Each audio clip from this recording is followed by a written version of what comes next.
என் பேர் பாண்டியன். நான் வந்து மீனவர் சமுதாயத்தை சேர்ந்தவர். திருவள்ளிக்கண்ணி மெரினா பீச்சை எதிர்க்க தான் வீடு. நாங்கள் சின்ன வயசுலேருந்து கடலில் வந்து ஸ்விம் பண்ணுவோம். அப்போ எங்களுக்கு வளமரம்லாம் இருந்தது. நல்லா இருந்தபோது நாங்கள் கடல்லையே மீன் பிடிக்க போவோம். அப்புறம் அங்கேருந்து ஸ்கூல் படிக்கும்போது வாரத்துக்கு ஒரு நாள் வந்து அண்ணா நீச்சல் குளத்துக்கு போவோம். அங்கே போகும்போது பார்த்திங்கன்னா நாங்கள் வந்து டைவிங் பண்ணிட்டு இருந்தேன். மேலே அந்த 10 அடி மீட்டர்ஸ்லேருந்து மேலே குதிக்கும் போது அங்கே இருக்கிற கோச்சஸ்லாம் பார்த்து நீ வந்து ஸ்போர்ட்ஸுக்கு வரலாம் அப்படின்னு சொல்லி செலக்ட் பண்ணாங்க. செலக்ட் பண்ணது வந்து என்னை வந்து கொண்டு போய் ஒய்எம்சி ஸ்போர்ட்ஸ் ஹாஸ்டல்லேருந்து தான் படித்தேன். அங்கே படித்து ட்ரைனிங் எடுத்தேன். ட்ரைனிங் எடுத்த பிறகு அங்கே 85, 86, 87, 88 வந்து ஸ்டேட் சாம்பியன்லாம் உருவாக்குனாங்க. அதில் வந்து ரொம்ப கஷ்டப்பட்டு தான் ஒய்எம்சி படித்து முடித்து வெளியே வந்த பிறகு உள்ளே போகிறதுக்கு என்ட்ரிக்கு வந்து பணம் கட்டி ஆகணும். அப்போது சில மாஸ்டர்லாம் எனக்கு வந்து ஹெல்ப் பண்ணி உதவி பண்ணி ட்ரைனிங் கொடுத்தாங்க. அடுத்தது வந்து 93 வந்து நான் வந்து எனக்கு வேலை கிடைக்கல. ஏன்னா என்னுடைய கீழே இருந்தவங்கலாம் வந்து வேலை போயிட்டாச்சு. நான் ஸ்டேட் சாம்பியன். நான் ஆக்சுவலாக ஓப்பன் ஸ்டேட் சாம்பியன். கீழே இருக்கிறவங்களாம் வேலை கொடுத்தாங்க. அப்புறம் எனக்கு ஒருத்தர் உதவி சொன்னாங்க, நீ வந்து இதில் போகாத, நீ வந்து ஸ்பெஷலாக போயிட்டு பண்ணு. அப்போ வந்து என்ஐஎஸ் முடித்தேன். பெங்களூரில் போய்ட்டு என்ஐஎஸ் முடிச்சுட்டு life help centre for the ஹேண்டிகேப்டுன்னு சொல்லிட்டு 3 வருஷம் அங்கே ட்ரைனிங்கில் இருந்தேன். Only special children, disability, blind, deaf இவங்க எல்லாருக்கும் நான் ஸ்விம்மிங் கற்றுக் கொடுத்தேன். அப்போ கற்றுக் கொடுக்கும்போது ஸ்டேட் லெவலில் பார்த்தீங்கன்னா அந்த குழந்தைங்க வந்து பேரண்ட்ஸ்லாம் தெரியாது இந்த குழந்தைங்களாம் ஸ்விம் பண்ணுவாங்களா அப்படின்னு. ஆனால் அவங்களுக்கு எல்லாத்தையும் கற்றுக் கொடுத்து, ஒரு குழந்தைக்கு கை இருக்காது, ஒரு குழந்தைக்கு கால் இருக்காது, இப்படிலாம் இருக்கும் அந்த குழந்தைங்களுக்கு. அவங்களுக்கு வந்து நான் கிளாஸ் எடுத்து ஸ்டேட் லெவலில் கோல்டு மெடல் 9 கோல்டு மெடல் அடித்து, அடுத்து நேஷனல்ஸில் வந்து 16 கோல்டு மெடல் அடித்தாங்க. ஹைதராபாத்தில் 93, 95 வந்து செலக்ட் பண்ணுறாங்க ஸ்போர்ட்ஸுக்காக அமெரிக்கா ஒலிம்பிக் போகிறதுக்காக. அதில் வந்து என்னுடைய ஸ்டூடெண்ட் 4 பேர் செலக்ட் ஆனாங்க. அதில் பெங்களூர் கேம்ப் போயிட்டு 3 கேம்ப்லேயும் அட்டென்ட் பண்ணி கடைசியில் வந்து 2 ஸ்டூடெண்ட்டு 2 கேர்ள்ஸ் செலக்ட் ஆனாங்க 95 அமெரிக்கா ஒலிம்பிக் போகிறதுக்கு. அதில் வந்து என்னை வந்து ஹெட் கோச்சாக போட்டு அனுப்புனாங்க. அதில் 2 கோல்டு, 2 சில்வர், 2 பிரான்ஸ் மெடல் பசங்க அடித்தாங்க. அப்போ வந்து அரசாங்கம் வந்து பாம்பே அரசாங்கம் வந்து எனக்கு வந்து நல்லா எல்லாம் கொடுத்து எல்லாம் உதவி பண்ணாங்க. ஜெயலலிதா அம்மா இருக்கும் போதும் நல்லா ஹெல்ப் பண்ணாங்க இந்த விளையாட்டுத்துறைக்கு. இப்போதைக்கும் விளையாட்டுத்துறையில் வந்து நாங்கள் வந்து பேரா ஒலிம்பிக், ஸ்பெஷல் ஒலிம்பிக்கில் வந்து 95 வந்து முடித்த பிறகு அப்புறம் பேரா ஒலிம்பிக்கில் வந்து 2002 வந்து ஏஷியன் கேம்ஸ் போயிட்டு வந்தேன். அதில் வந்து பசங்க வந்து அஃபிஷியலாக போயிட்டு வந்தேன். 2003 வந்து ஹாங்காங் போயிட்டு வந்தேன் ஏஷியன் இதுக்கு. 2004 வந்து பெல்ஜியம் பேரா ஒலிம்பிக் சாம்பியன்ஷிப்பில் வந்து கோச்சாக போயிட்டு டீம் கோச்சாக போனேன். அதில் வந்து மொத்தம் எங்களுடைய இந்தியன் டீம் வந்து கிட்டத்தட்ட 6 கோல்டு மெடல் அடித்தாங்க. இப்படியே இருந்துட்டு வரும்போது அப்புறம் நாங்கள் வந்து பேரா ஒலிம்பிக் வந்து இப்போ பெங்களூர்லேருந்து நான் பெங்களூர் தான் கேம்ப் அங்கே நடக்கும். அங்கேருந்து முடித்த பிறகு தான் நாங்கள் வந்து அப்புறம் 2வது இங்கே வேலை கிடச்சிது. எனக்கு ஆந்திரா கிளப்பில் வேலை கிடச்சிது. அங்கேயே வந்து ட்ரைனிங் கொடுத்துட்டு இருந்தேன். அடுத்து வந்து நம்ம எஸ்ஜேடியில் வந்து எனக்கு வேலை கொடுத்தாங்க. வேலை கொடுத்து அங்கே வந்து நிறைய ஸ்டூடெண்ட்ஸ்லாம் உருவாக்கி அவங்க நேஷனல் லெவல், ஸ்டேட் லெவலில் மெடல் அடித்து இப்போ வின் பண்ணியிருக்கிறாங்க. ஏன்னா இது ஏதுக்கு சொல்லுறேன்னா, இந்த குழந்தைங்க வந்து வீட்லேயே வச்சு நிறைய பேர் தெரியாது, அவேர்னஸ் இல்லை நிறைய பேர். இப்போ கூட அவேர்னஸ் இல்லை தான் வீட்லேயே சில குழந்தைங்க வச்சுறாங்க. இந்த சைனான்னு ஒரு பாப்பா வந்து பார்த்திங்கன்னா இன்றைக்கி வந்து 32 கிலோமீட்டர் நடக்குது, உலக சாதனைலாம் பண்ணியிருக்கிறாங்க அந்த அம்மா. இன்றைக்கி அந்த தாயோடைய இது வந்து முயற்சி வந்து எவ்வளோ இம்ப்ரூவ்மெண்ட் எடுத்து இன்றைக்கி உலகமே பார்க்குறாங்க. அடுத்தது என்னென்னா, இப்போது 2 காலுக்கு வந்து ஊனமாக இருக்கிற குழந்தைங்க, போலியோவில் பாதிக்கப்பட்ட குழந்தைங்க, அவங்களால ஓட முடியாது. அவங்களுக்கு வந்து டெய்லியும் ஒரு 1 ஹவர் ஸ்விம்மிங் பண்ணாலே போதும். ஸ்விம்மிங் வந்து உங்களுக்கு கை கால் உடல் எல்லாமே அசைவுகள் உண்டாகும். இது 2000 ஆண்டுகளுக்கு முன்னாடியே நீர் சிகிச்சை தான் மெயின் இம்பார்ட்டண்ட்டாக இருந்தது. அது மைண்டில் வச்சு இப்போ ஆட்டிசம் குழந்தைங்களாம் பார்த்தீங்கன்னா இப்போ நல்ல ஸ்விம்மிங் பண்ணி நேஷனல் லெவல், இன்டர்நேஷனல் லெவலில் மெடல் அடிக்கிறாங்க. தமிழ்நாட்டில் வந்து உருவாக்கி நல்ல ஸ்போர்ட்ஸில் இப்போ நல்லா டெவலப் பண்ணிக்கிறாங்க. 85, 86, 87, 88 வந்து நான் ஸ்டேட் சாம்பியனு. ஜூனியர்ஸில் வந்து 3 இயர்ஸ் சாம்பியனாக இருந்தேன். அப்புறம் சீனியரில் ஸ்டேட் லெவலில் நடக்கும்போது 86 வந்து 3rd பிளேஸு, 87 வந்து 2nd பிளேஸு, 88 வந்து ஓப்பன் ஸ்டேட் சாம்பியன் ஆனேன். அப்போது எல்லா பத்திரிகைகளையும் நியூஸ்லாம் போட்டாங்க. அப்போ தூர்தர்ஷன் தான் இருந்தது. இப்போ வந்து தூர்தர்ஷன் வந்து இப்போ என்னை காட்டும் போது ஊரில் இருக்கிறவங்களாம் சந்தோஷப்பட்டு பாண்டியன் டைவ் பண்ணுறான் அப்படின்னு சொல்லிட்டு எல்லாம் பார்த்தாங்க என்ன. அது எனக்கு ரொம்ப சந்தோஷமாக இருந்தது. அடுத்தது முடிஞ்ச பிறகு அப்போ வேலை கிடைக்காம இருந்தால் அப்புறம் படித்து வந்து ஒலிம்பிக் போயிட்டு வரும்போது எல்லா பேப்பர்லேயும் போட்டாங்க. எங்கள் ஏரியாவில் வந்து ஃபிஷர்மேன் ஏரியாவில் பேனர்லாம் போட்டு போஸ்டர்லாம் ஒட்டி நம்ம வரவேற்று வாழ்த்து தெரிவித்தது. அப்போ வந்து 95 அந்த அமெரிக்கா போயிட்டு வந்து எனக்கு வந்து மெமெண்டோ கொடுத்தாங்க. அமெரிக்காவில் யூனிவர்சிட்டி ஆஃப் மெமெண்டோ, இந்த ஒலிம்பிக் மெடல். இது வந்து அரசாங்கம் வந்து கொடுத்தது, ஒலிம்பிக் கொடுத்தது. இது வந்து பியூர் வெள்ளி. இந்த சர்டிஃபிகேட் வந்து பார்த்திங்கன்னா உங்களுக்கு வந்து சர்டிஃபிகேட்டை தான் கொடுப்பாங்க. இது அந்த சர்டிஃபிகேட்டில் வந்து எவ்வளோ வந்து மெடல் அதை இது வந்து வெள்ளி, பியூர் வெள்ளி இது. இதில் வந்து பார்த்தீங்கன்னா அரசாங்கத்துக்கு கொடுக்குறது இந்த சர்டிஃபிகேட் வந்து இந்த கோல்டு இந்த காயினை யார் வச்சுக்கிறாங்களோ அவங்க தான் இந்த சர்டிஃபிகேட்டை கொடுப்பாங்க ஒலிம்பிக்கில். இது மற்றவங்கள்ட்ட யாரும் வச்சுக்க முடியாது. இது ரெண்டாவது வந்து பூசன் ஏஷியன் கேம்ஸ் போயிட்டு வந்தேன். அப்பயும் வந்து இந்த சவுத் கொரியாவில் வந்து கொடுத்தது இது சவுத் கொரியா. இதில் பார்த்தீங்கன்னா கடல், மலை, வானவில் இருக்கும். இதில் என்ன அர்த்தம்னா விடாமுயற்சி, தன்னம்பிக்கையும் கடலுடைய அருள் இருந்தால் கடலையும் மலையும் விண்ணையும் தாண்டலாம் சொல்லிட்டு அந்த மெமெண்டோ இருக்குது ஒலிம்பிக் அந்த ஏஷியன் கேம்ஸுடைய மெடல் இது. இது வந்து ஹாங்காங் பசிபிக் கேம்ஸ், இது வந்து 2003 போயிட்டு வந்தேன். அதுக்கு அந்த மெமெண்டோ அரசாங்க மெமெண்டோ இது. இது வந்து ஹாங்காங்குடைய சிம்பிள் பின்னாடி இருக்குது. இது வந்து பசிபிக் கேம்ஸ். இது சவுத் கொரியாவில் வந்து எங்களுக்கு மெமெண்டோ கொடுத்தது. இது வந்து 24 கோல்டு. இந்த பிளைட் வந்து இது வந்து அந்த நாட்டுடைய கலாச்சாரம். நம்ம எப்படி விவசாயத்தோட இது சொல்கிறோமோ அந்த மாதிரி அவங்களுடைய கலாச்சாரத்துடைய சிம்பிள் போட்டு 24 கோல்டு 22 வருஷம் ஆகுது இது. இது வந்து இன்னும் அப்படியே கையில் பத்தமாக நாங்கள் வச்சுக்கிட்டு பாதுகாத்து கொண்டு வரோம். ஏன்னா வந்து ஒரு ஏசியன் பசிபிக் கேம்ஸ் இது நாங்கள் போயிட்டு வந்தது. அதுவும் ஆனால் வைக்கிறது தான் இங்கே இடம் கிடையாது. வீட்டில் ஒரு மூலையில் வச்சு நாங்கள் வச்சு நிற்கிறோம். இது வந்து பெல்ஜியம் இந்தியன் கோச்சாக ஹெட் கோச்சாக போயிட்டு வந்தேன். போயிட்டு வந்தோம். ரெண்டாவது இன்னொரு சந்தோஷம்னா பெரிய சந்தோஷம் என்னென்னா இப்போ நாங்கள் வந்து இன்டர்நேஷ்னல் போகிறது முக்கியம் இல்லை. போயிட்டு அந்த ஒலிம்பிக்கு ஏஷியன் அட்டன் பண்ணதெல்லாம் அது கடவுளுடைய கிஃப்ட். அது நம்ம வந்து ஸ்போர்ட்ஸ் மேனாக இருந்து தான் ஒலிம்பிக் போகணும் இல்லை, படித்து நம்ம கோச்சாக கூட நம்ம போகலாம். ஆனால் போயிட்டு அங்கே வந்து நம்ம வந்து அந்த ஸ்டேஜில் வந்து நம்ம இந்தியா கொடி நம்மளுடைய இந்தியா கொடியை வந்து ஸ்டூடெண்ட்ஸ் கொண்டு போவாங்க. கூட கோச்சஸ் நாங்கள் போகும்போது அந்த இந்தியாவுடைய சக்கரத்தை நாங்கள் வந்து யூஸ் பண்ணி போகும்போது எங்களுக்கு ஒரு சந்தோஷம். அங்கேருந்து வரும்போது நம்ம இந்தியா ஒரு ஏர்போர்ட்லேருந்து இறங்கும்போது ஒரு இந்தியா ஜெர்கினோடு இருந்து இறங்கும்போது ஒரு தனியாக எல்லாம் பார்ப்பாங்க. ஏன்னா இது இந்தியா சக்கரம் கொண்டு வரோம் அப்படின்னு. ஏன்னா எல்லாரும் போட முடியாது. இது வந்து Asian games world games recognise ஸ்போர்ட்ஸில் போகிறோம் பண்ணி தான் இந்த இந்தியா கொடி இந்தியா கோட்டு போட முடியும், இந்தியா கொடியும் பிடிக்க முடியும். நிறைய பேர் என்ன செய்கிறாங்க, சும்மா சாதாரண இதெல்லாம் போயிட்டு வந்து இந்தியா போட்டுக்கிட்டு இந்தியா போட்டுக்கிறாங்க. அது கண்டிப்பாக அந்த மாதிரி போடக்கூடாது. நம்மளுடைய இது வந்து இதுக்குன்னு தனியாக ஒரு மதிப்பு இருக்குது. எங்கேயா ஃபங்க்ஷன் போகிறோம், அதுக்கு போகிறோம்னா ஒரு ஸ்கூல் ஃபங்க்ஷனோ இல்லை நம்மளை ஆர்டர் பண்ணி கூப்பிட்ற இடத்துக்கு இந்தமாதிரி கோட்டு போட்டு போனால் ஒரு தனி மாதிரி இருக்கும். தனியாக பார்ப்பாங்க. இவர் வந்து ஒரு கோச்சு, ஒரு இந்தியன் கோச்சோ ஸ்டூடெண்ட்டோ அந்த அரசக சக்கரை பார்த்தோன்னே ஒரு தனி மரியாதை இருக்கும். எனக்கெல்லாம் முன்னாடி நான் ஒரு சந்தோஷம். நான் செத்தா கூட என்னுடைய கோட்டு வந்து ஒரு இந்தியா சக்கரத்தோடு நான் போகணும்னு ஒரு ஆசைப்பட்டேன். கண்டிப்பாக அது எனக்கு ஒரு ஆசை இருக்குது. நான் செத்தா கூட சரிங்க இந்த இந்தியா கோட்டு தான் எனக்கு மேலே இருக்கும். மற்றவங்களுக்கு கட்சி கொடி இருக்கும். எங்களுக்கு விளையாட்டு வீரர்களுக்கெல்லாம் இந்த மாதிரி இன்டர்நேஷ்னல் போனவங்கலாம் கடைசியில் வந்து அந்த சக்கரத்தோடு போகும்போது ஒரு சந்தோஷமாக இருக்கும் எங்களுக்கெல்லாம்.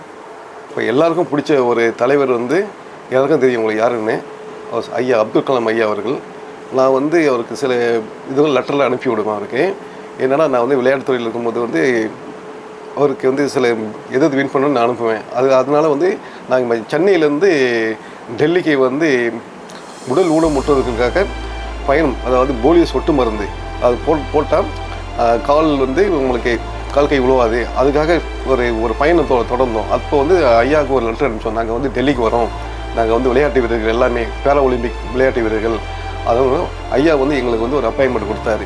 அப்பாயின்மெண்ட் கொடுத்தோடனே நாங்கள் கரெக்டாக 15 நாள் வந்து இங்கேருந்து டெல்லிக்கு போயிட்டு ஒவ்வொரு டிஸ்ட்ரிக்ட், அதாவது ஒரு ஸ்டேட் லெவலில் போயிட்டு அங்கங்கே போயிட்டு இந்த போலியோ சொட்டு மருந்து நீங்கள் போடணும்னு சொல்லிட்டு எல்லாருக்கும் அந்த பைக்கில் போய் நாங்கள்லாம் பண்ணிவிட்டு முடித்த பிறகு ஐயா அப்துல் கலாம் வந்து எங்களுக்கு வந்து பார்க்குறதுக்கு அனுமதி வந்து எங்களுக்கு கிடைச்ச உடனே உள்ளே போனோடனே எங்களுக்கு வந்து ஃபஸ்ட்டு சாப்பாடு எங்கெல்லாம் சாப்பிட்ட பிறகு நாங்கள் ஒரு 12 பேர் போனோம்.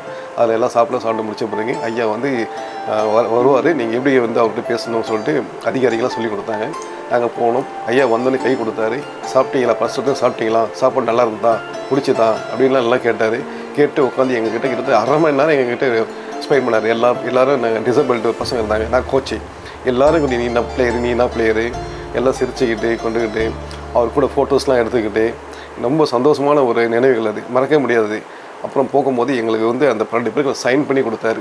அந்த சைன் பண்ணி எனக்கு இன்னொரு புக்கில் சைன் பண்ணி எல்லாம் டிஃபிஷன் வேணாம், இப்படி பண்ணுறியா, எத்தனை வருஷம் பண்ணுற நீ, இந்த குழந்தைங்கள்லாம் பண்ணுறியா, வெரி குட், நல்லா பண்ணு, என்னுடைய வாழ்த்துக்கள் அப்படின்னு சொல்லி இதெல்லாம் கையில் கொடுத்து கடைசியாக நாங்கள் போகும்போது கையில் கும்பிட்டு எங்களுக்கு வந்து அங்கேருந்து ட்ரெயினில் வர்றதுக்கே எங்களுக்கு நவம்பர் டிசம்பர் அப்போ எங்களுக்கு ட்ரெயினுக்கு எங்களுக்கு ஃபுல்லாக இருந்தது. உடனே ஃபோன் பண்ணி எங்களுக்குன்னு ஒரு தனி பெட்டியை கொடுத்து எங்களுக்கு வந்து அங்கேருந்து அனுப்பி விட்டார். ஏன்னா எல்லாமே டிசபிலிட்டியோடைய வண்டிங்க ரொம்ப கஷ்டப்படும், அதனால் ரொம்ப ஹெல்ப் பண்ணி விட்டாங்க எனக்கு. அதெல்லாம் வாழ்க்கையில் மறக்கவே முடியல. அங்கேருந்து வந்தோடனே அந்த சைனை வந்து பார்த்தோன்னே என் பேரண்ட்ஸு ஃப்ரெண்ட்ஸ் நண்பர்கள்லாம் சந்தோஷப்பட்டாங்க. என்னடா அப்துல் கலாம் கூட நீ ஃபோட்டோவில் எடுத்துட்டேன், அவர் கூட ஏதோ மாளிகையிலே போய் ஃபோட்டோ எடுத்துருக்கிறியே. இல்லை நாங்கள் இந்த மாதிரிலாம் பண்ணோம், அவர் ரொம்ப பிடிச்சிருக்கு, நம்ம வாழ்த்துலாம் தெரிவித்து கையெல்லாம் பண்ணி வந்து ஃபோட்டோலாம் எடுத்து வந்துக்கிறேன் அப்படின்னு என் வீட்லேயும் ரொம்ப சந்தோஷப்பட்டாங்க. நல்ல ஒரு மறக்க முடியாத ஒரு அனுபவங்கள் எங்களுக்கு அது. நாங்கள் இன்றைக்கும் எங்கள் குரூப் வந்து அந்த ஃபோட்டோஸோடு வச்சுக்கிட்டு அவர் சைன் பண்ணதெல்லாம் அப்பப்போ பார்த்துன்னு இருப்போம். அப்துல் கலாம் சார் சைன் பண்ணார், அது இப்போ மறக்க முடியாது இல்லை அது. அதனால் அவருடைய இழப்பெல்லாம் எங்களெலாம் ரொம்ப ரொம்ப ரொம்ப வேதனை கஷ்டமாயிடுச்சு எங்களுக்கெல்லாம் வந்து. என் மனைவி பேர் வந்து குணசுந்தரி. ஒரு ஏழை இருந்தால் கூட என் ஒய்ஃப் சொல்லுவாள், ஃபஸ்ட்டு நினைக்கிறத செஞ்சுட்டு ஒருத்தர் கொடுக்குன்னு நினச்சா கொடுத்துட்டு நாளைக்கு கொடுக்கலாம் அப்படின்னு நினைக்காத அப்படி சொல்லுவாங்க போல். நான் அதில் நிறைய எனக்கு வந்து நான் வந்து எப்படி சொல்லுன்னா என் லைஃப் வந்து வர மாதிரி லைஃப். அவங்கள பார்த்தப்போ தான் என் லைஃபே சேஞ்ச் ஆகிடுச்சு. ஃபாரின் போகிறது, சொல்கிறது, அமெரிக்கா போனது கொண்டது எல்லாமே. அப்புறம் என் பொண்ணு பிறந்த பிறகு நிறைய சேஞ்ச் ஆகி நிறைய என் விடமாட்டா 6 வயசு மட்டும். அப்புறம் நான் லண்டன் வந்து 5 வருஷம் லண்டனில் இருந்தேன். நல்லா சம்பாரித்தேன், ஃபேமிலி கொடுத்தேன், கொண்டேன், தம்பிங்களுக்கு கல்யாணம் பண்ணேன், என் ஒய்ஃபு நிறைய பண்ணி கொடுத்தா. ஆனால் இந்த நாங்கள் எங்களுக்குன்னு வந்து சேர்த்து வைக்கல, நாங்கள் என் பொண்ணுக்கும் சேர்த்து வைக்கல, என் ஒய்ஃபும் சேர்த்து வைக்கல, சொந்த வீடு கிடையாது, எதுவும் கிடையாது. இன்றைக்கி நாங்கள் வந்து ரொம்ப ஃபீல் பண்ணுறோம். சரி, ஆனால் கடவுள் கொடுப்பாரு. ஏன்னா நம்ம வந்து உண்மையில உழைக்கிறோம். தப்பாக சம்பாதிக்கலாம் எவ்வளோ சம்பாதிச்சிருக்கலாம். நிறைய குழந்தைங்க வந்து நிறைய பணக்காரங்களாம் விஐபி குழந்தைங்களாம் இருக்கிறாங்க நிறைய பேர். ஆனால் எல்லோரும் என்னை கூப்பிடுவாங்க, கிளாஸ் எடுக்க சொல்லுவாங்க, கிளாஸ் எடுப்பேன் போவாங்க. ஆனால் காசு வந்து நான் நியாயமாக தான் எல்லாம் ஒரு கிளாஸ் எடுத்தாலே 10 நாளைக்கு வந்து பார்த்திங்கன்னா 5000 6000 கொடுப்பாங்க. நான் வாங்கினது கிடையாது, ஒரு 1000 rupees அவ்வளோதான். என்னால் எனக்கு தெரியும் இது வந்து இல்லாத குழந்தைங்களுக்கு நான் ஃப்ரீயாக எடுத்தேன் சொல்லிக் கொடுப்பேன். நான் இப்படி தான் எங்களோட வாழ்க்கையும் போயிட்டு இருந்து இப்போ வந்து பாப்பா வந்து படிக்க ஆரம்பிச்சா 24 வயசு ஆகிடுச்சு அவளுக்கும். காலங்கள் வந்து நாங்கள் அப்படியே காலத்தை ஓடிட்டு இருக்கிறோம். சொல்லுவா போல் நம்பிக்கை விடாதேன்னு போல் எனக்கு தான் கடவுள் நம்மளுக்கு வந்து கொடுப்பா போல். நாங்கள் எங்களுக்குள்ளே வந்து சண்டை சச்சுட்டு வரோம் போவோம், ஒன்றா பேசிட்டு கொள்ளுவோம். இதில் வந்து ஒரு ஒளிமுறையுமே இல்லாத நாங்கள் பழகிடுவோம். நாங்கள் இப்போ இருக்கிற கோச்சஸுக்கே ஒரு அட்வைஸ் சொல்கிறேன், அதை கேட்டுங்க. மெயின் வந்து என்னென்னா, இப்போ எக்ஸ்பீரியன்ஸ் உள்ள கோச்சஸ்லாம் நம்மளால பெரியவங்க முன்னாடி 30 வருஷம் முன்னாடிலாம் கிளாஸ் எடுத்தவங்க அவங்களுக்கு பயங்கர எக்ஸ்பீரியன்ஸ் இருக்கும். ஏன்னா அப்போ வந்து டெக்னிக்கல்லாம் கிடையாது. அந்த டெக்னிக்கல் இல்லாத நேரத்துலேயே வந்து அப்படிலாம் கிளாஸ் எடுத்து அந்த குழந்தைங்க இன்டர்நேஷ்னல் லெவலில் எல்லாமே எடுத்து பண்ணியிருக்கிறோம். ஆனால் பயிற்சியாளர்கள் வந்து எப்படின்னா அவங்க வந்து அட்வைஸ் கேட்கறது கிடையாது. கேட்டால் வயசானவன் இவனுக்கு என்ன தெரியும் அப்படின்னு அசால்ட்டாக பேசிட்டு போயிடுறாங்க. இப்போ நாங்களாம் வந்து படிச்சுட்டு ஸ்போர்ட்ஸில் இருந்து வந்துக்கிறோம். என்ன மாதிரி 2-3 பேர் இருக்கிறாங்க நிறைய. நாங்களாம் மூத்த பயிற்சியாளர் கேட்டு தான் சாலமான் சார் ஒரு சார் இருக்கார், அவருக்கு வந்து டிசபிள். அவர் வந்து எனக்கு வந்து எழுதி கொடுத்த எப்படிலாம் நீ கிளாஸ் எடுக்கணும். ஏன்னா அவர் மூத்த பயிற்சியாளர். அவர் டிசபிள்கிட்ட எப்படி எடுக்கணும், ஒரு குழந்தைங்களுக்கு தண்ணியில் இறங்கி அந்த குழந்தைங்களோட விளையாடணும். மேலே நின்றுக்கிட்டு கற்றுக் கொடுக்குறது அது கோச் கிடையாது. தண்ணியில் இறங்கி டீப்பில் போய் அந்த குழந்தை டீப்லேருந்து எப்படி மேலே வரணும் இதெல்லாம் சொல்லிக் கொடுத்தா ஒரு பயிற்சியாளர். மேலே இருந்துக்கிட்டு மேலே வான்னு சொல்கிற கோச் கிடையாது. அதே மாதிரி ஒரு பயிற்சி கற்றுக் கொடுத்தா அந்த குழந்தை கடல்லையும் நீயணும், ஆற்றுலையும் நீயணும், குளத்துலையும் நீயணும். ஒரு நாள் தண்ணியில் நிற்க தெரியணும் அந்த குழந்தைங்களுக்கு. போய் தண்ணியை டீப்பில் விழுந்து போயிட்டு உடனே கம்பியை பிடிக்கிறதுக்கு அது ஸ்விம்மிங் கற்றுக்கிறது கிடையாது. அதெல்லாம் வந்து அதாவது எக்ஸ்பீரியன்ஸ் கோச்சஸ் வந்து கண்டிப்பாக நீங்களாம் கேட்டு தெரிஞ்சுங்க. நீங்கள் இப்போ வந்து இந்த குழந்தைங்களுக்கு வந்து நிறைய பேரண்ட்ஸ் என்னென்னா, நம்ம குழந்தை வந்து இம்ப்ரூவ்மெண்ட் ஆகுமா அப்படின்னு ரொம்ப வேதனைப்படுவாங்க. கண்டிப்பாக அவங்க வந்து நீச்சலில் மட்டும்தான் வந்து அந்த குழந்தைங்களுக்கு வந்து மூச்சு பயிற்சி அடிக்க முடியும். ஏன்னா யோகா பண்ணுறது வேறு, தண்ணியில் இப்போ இருக்கும்போது அந்த குழந்தை வந்து நீயும் போது அவங்களுக்கு வந்து ஆட்டோமேட்டிக்காக நம்ம சொல்லி தர வேண்டியதில்லை, அவங்களே மூச்சு பிடிச்சி பயிற்சி பண்ணுவாங்க. அப்போ பிரெயினுக்கு நல்ல ஒர்க் அவுட் கொடுக்கும். ரெண்டாவது ஒரு குழந்தைங்க வந்து எங்கிட்ட வரும்போது பார்த்திங்கன்னா ரொம்ப ஃபீல் பண்ணி வருவாங்க. நான் சொல்லுவேன், இல்லைம்மா நீ கண்டிப்பாக இந்த குழந்தைங்க வந்து நல்லா வாங்கணும். நடக்காத குழந்தைங்க கூட இப்போ ஒரு வருஷத்தில் வந்து நடக்க ஆரம்பிச்சிருதுங்க. நல்லா வந்து ஸ்விம் பண்ணுவாங்க. ரொம்ப இம்ப்ரூவ்மெண்ட் ஹைப்பர் வந்து அதிகமாக வரும் குழந்தைங்களாம். இந்த ஒரு வருஷத்தில் அவங்க பண்ணும்போது மெடிக்கல் மாத்திரையே இல்லாமல் இப்போ என்னோடய ஸ்டூடெண்ட் ஒரு பையன் வந்தான் கோயம்பேடுலேருந்து, தர்ஷன் ஒரு பையன். அவனுக்கு வந்து பார்த்திங்கன்னா 100 ml தைராய்டு மாத்திரை போட்டுருந்தாங்க. அப்புறம் எங்கே பார்த்தீங்கன்னா ஒரு வருஷத்துலேயே அந்த பையனுக்கு வந்து டேப்லெட்டே வேணாம்னு சொல்லியாச்சு டாக்டர்ஸு. தைராய்டெல்லாம் நார்மல் ஆகி இன்றைக்கி நல்லா ஸ்விம் பண்ணுறான், இன்றைக்கி பேச்சு வந்துச்சு, நல்லா வளர்ச்சியும் அவனுக்கு நல்லா இருக்குது. விஷ்ணு ஒரு பையன் தசைப்பிரிவு, அந்த பையனுக்கு வந்து கால் வந்து நடக்க முடியாது. இப்போ ஸ்விம்மிங்கில் வந்தால நிறைய அவனுக்கு வந்து கால் நடக்கிறான், கொஞ்சம் மொசஸ் நல்லா டெவலப் ஆகுது. அது மாதிரி நிறைய குழந்தைங்க வந்து என்கிட்ட வந்துக்கிறாங்க. அவங்களுக்கு வந்து இம்ப்ரூவ்மெண்ட் ஈஸியாக கொடுத்துருவோம். அவங்களுக்கு நினைப்பாங்க நம்ம குழந்தை பண்ணுவான்னு. ஆனால் கண்டிப்பாக நான் பண்ண குழந்தைங்க எல்லாமே இன்றைக்கி வந்து நடக்கிறாங்க, பேசுகிறாங்க. நிறைய குழந்தைங்க அவங்க பேரண்ட்ஸுக்கு வந்து ரொம்ப சந்தோஷப்படுவாங்க. என் பிள்ளை இம்ப்ரூவ் ஆகிட்டான் சார் இந்த மாதிரி அப்படின்னுவாங்க. சரி, எனக்கும் சந்தோஷம் தான். நம்ம வந்து ஒரு குழந்தை வந்து இந்த மாதிரி நடக்கிறது பேசுறதுன்னா பெரிய விஷயம் தானே. அது நாங்கள்லாம் நிறைய பண்ணியிருக்கிறோம் மேடம். இதே மாதிரி நிறைய வந்து நம்ம அரசாங்கத்துலேயே வந்து பார்த்திங்கன்னா நிறைய ஒரு 2 கோச்சஸ் 3 கோச்சஸ் தான் இருக்கிறாங்க இந்த இப்போ பேரா ஒலிம்பிக் ஸ்பெஷல் ஒலிம்பிக்கில். அங்கங்கே ஒரு நீச்சல் குளத்தில் வந்து ஒரு பயிற்சியாளர் ஸ்பெஷல் கோச்சை போட்டால் கண்டிப்பாக இருக்கிற குழந்தைங்க அவங்க மெடிசன் இல்லாதவே ட்ரீட்மெண்ட்டில் வந்து அவங்களுக்கு கொண்டு வரலாங்களே. நான் என்ன சொல்ல விரும்புகிறேன் சார் எல்லாருக்கும், இந்த குழந்தைங்களை வந்து முறையான பயிற்சியாளர்கிட்ட வந்து கண்டிப்பாக நீங்கள் வந்து கொண்டு போகணும். முறையில்லாமல் பயிற்சியாளர்கிட்ட கொண்டு போகலாம். அதுலேயே அவங்களுக்கு வந்து தவறான பண்ணும்போது பேக் பெயின் உண்டாகும், நிறைய வீசிங் ப்ராப்ளம் உண்டாகும். ஏன்னா தண்ணி குழந்தைய குடிச்சிருவாங்க. அந்த டெக்னிக்கல் வந்து படிச்சுட்டு வரணும். அதுக்கு வந்து இந்த என்எஸ் அந்த ஸ்விம்மிங் கோச் படிக்கிறதுக்குன்னு ஒரு கோர்ஸ் ஒன்று இருக்குது. ஆனால் அந்த ஸ்கோர் இதில் வந்து படிக்கிறதுக்கு அவங்களுக்கு வந்து ஸ்டேட்டு நேஷனல் லெவலில் வந்து பார்ட்டிசிபேட் பண்ணியிருந்தாங்கன்னா அவங்களுக்கு ரொம்ப ஈஸியாக இருக்கும். அவங்களுக்கும் அங்கே போய் பண்ணும்போது அந்த கோர்ஸ் படிச்சுட்டு வரும்போது ஈஸியாக இருக்கும். ரெண்டாவது ஸ்பெஷல் தனியாக ஒரு கிளாஸ் இருக்குது, அதையும் படிச்சுட்டு வந்தாங்கன்னா இந்த குழந்தைங்களுக்கு வந்து எப்படி எடுக்கணும், எப்படி போகணும். ஒவ்வொரு குழந்தைங்களும் வந்து வித்தியாசமாக இருக்கும். ஒரு குழந்தை வந்து ஐக்யூ வந்து 40 இருக்கும், ஒரு குழந்தைக்கு 60 இருக்கும், ஒரு குழந்தைக்கு 70 இருக்கும், ஒரு குழந்தைக்கு வந்து ஐக்யூ லெவல் கம்மியாக இருந்தாலும் நடக்க முடியாமல் இருக்கும். அந்த குழந்தைங்க எப்படி பண்ணணும். சில பேர் குழந்தைங்க பேக் போன் வந்து ரொம்ப வீக்காக இருக்கும்.